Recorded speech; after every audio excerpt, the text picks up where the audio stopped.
सुनो, हमके छोड़ के ससुरा गइल मार रहे लोग ताना। जब धोखा ही देना था तो प्यार क्यों किए? हमें तन्हाई में रोने के लिए क्यों छोड़ दिए? पूछता है दीवाना, पूछता है दीवाना।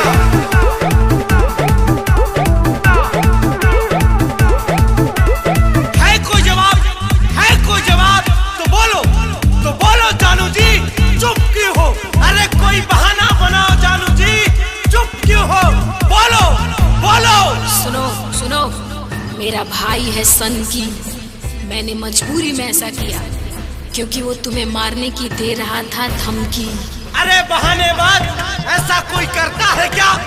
ऐसा कोई करता है क्या? प्यार करने वाला कभी किसी से डरता है क्या?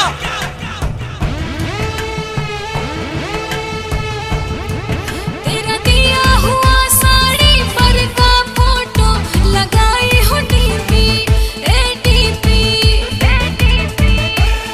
सुन के तेरी बात मेरा बढ़ रहा है BP, हे BP। तुम्हें धोखा दिया क्या आज तक? अरे ना ना ना, अरे धोखा ही देना था तो प्यार क्यों किए? हमें तन्हाई में क्यों छोड़ दिए? पूछता है दीवाना, पूछता है दीवाना।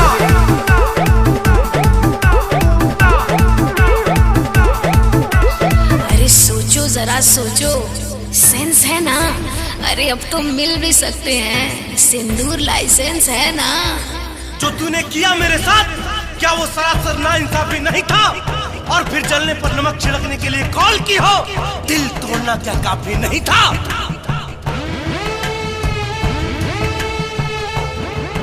जो भी किया है मैंने सुना भलाई तेरे लिए है, तू प्रिय है, तू प्रिय है।